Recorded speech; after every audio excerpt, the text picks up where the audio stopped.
নমস্কার, বৌমার রান্নাঘরে আপনাদের সবাইকে স্বাগত। আপনারা সবাই কেমন আছেন? আশা করি সবাই ভালো আছেন। আমার শাশুড়ির বয়স এখানে ৮০ বছরের উপরে হয়ে গেছে, তবু এই মানুষটা কত সুন্দর কাজ করে তোমরা জানো? এই মানুষটার জন্য একটা লাইক, কমেন্ট, শেয়ার হবে না? তো আমার শাশুড়ি মা এই শীতে বলছে একটু পিঠে বানিয়ে খাও। আমি বলছি ঠিক আছে, আমি তো বানাতে পারি না, তুমি বানিয়ে আমাকে দেখিয়ে দাও, আমি বানিয়ে তোমাকে খাওয়াবো। তো বললো প্রথমে শুকনো আতপ চালের গুঁড়োটা আছে সেটা চেলে নিই, তারপরে কড়াইতে পরিমাণ মতো জল দিয়ে নুন দিয়ে এই আতপ চালের গুঁড়োটা সেদ্ধ করে নামিয়ে নিয়েছি। আর আমার শাশুড়ি মা বললো এটাকে গরম গরম মাখাতে হবে।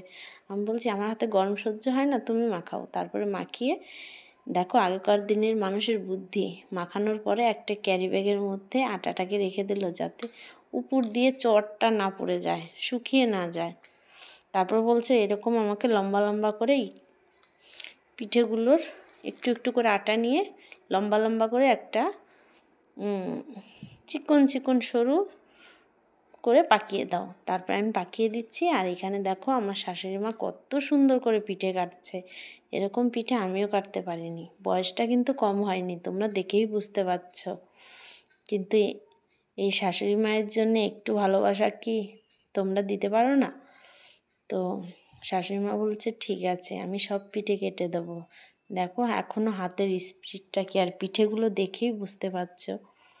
আগেকার দিনের মানুষ হলে কি হবে? আগেকার দিনের মানুষের কাজের না অনেক গুণ আছে। এখনকার দিনে যে মানুষগুলো হয় তার চেয়ে আগেকার দিনের মানুষের কাজগুলো অনেক সুন্দর, সব সময় সুন্দর। আমি বলবো আমি কাজ পারি, আমার চেয়ে অনেক সুন্দর পারে। এখানে আমি পিঠে কেটেছি কিন্তু আমার শাশুড়ির মতো হয়নি। তারপরে বললো চলো, আমি বললাম তাহলে পিঠেটাকে জাল দিয়ে নিই।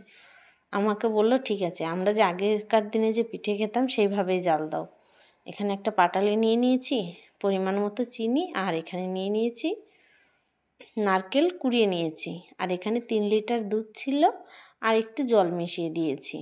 তো দুধটা ফুটে গেছে, এখন এর মধ্যে স্বাদ অনুযায়ী নুন দিয়ে এর মধ্যে পাটালি গুড়টা দিয়ে দেবো আর পরিমাণ মতো চিনি দিয়ে তারপরে নারকেলের কোড়াটি দিয়ে আবার আমি কিছুক্ষণ ফুটিয়ে নেব।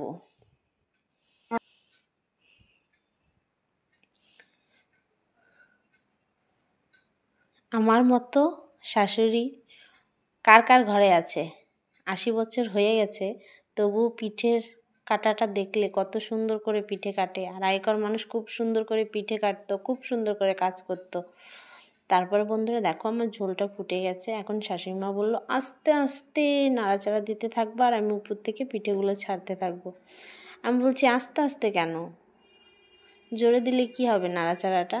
বলছে পিঠেগুলো সব ভেঙে যাবে। তা ওইভাবেই আমি আস্তে আস্তে হালকাভাবে নাড়ছিলাম। তো আমার শাশুড়ি মা একে একে পিঠেগুলো দিয়ে দিল। আর এই শীতের দিনে একটু এই পিঠেটা খেতে সবাই কম বেশি ভালোবাসো। কারা কারা খেয়েছো আর কারা কারা খাওনি প্লিজ একটু কমেন্ট করে জানিও। আর পিঠে দেওয়ার পর যতক্ষণ না পিঠে ভেসে উঠবে ততক্ষণ তোমরা বুঝতে পারবে যে পিঠেটা রেডি হয়নি। এইটা জিনিস আমার শাশুড়ি মার কাছ থেকে শিখলাম, যে পিঠে দেওয়ার পর পিঠেটা নাকি ডুবে যায়, তারপর যখন ভেসে ওঠে তখনই নাকি পিঠেটা রান্না করা রেডি হয়ে যায়। খুব সুন্দর একটা জিনিস শিখেছি, কারণ আগেকার দিনের মানুষের কাছ থেকে খুব সুন্দর কিছু কিছু জিনিস এতটা ভালো বলার মতো না। তা দেখো আমার পিঠেটা উপর দিকে ভেসে উঠেছে, তার মানে আর কি সুন্দর একটা গ্রেভি হয়েছে। বলছে পিঠে রেডি হয়ে গেছে, এখন নামিয়ে নাও।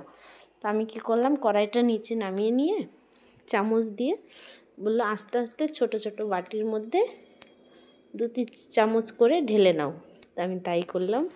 ভিডিওটি কেমন লাগলো প্লিজ কমেন্ট করে জানিও। বৌমার রান্নাঘর সাপোর্ট করো, কারণ আমরা শাশুড়ি বৌমা মিলে কষ্ট করছি। তোমরা একটু পাশে থেকো, সাপোর্ট করো, ভালোবাসা দিও। তোমাদের ভালোবাসা নিয়েই এগিয়ে যেতে চাই। তো ভালো থাকবেন, সুস্থ থাকবেন।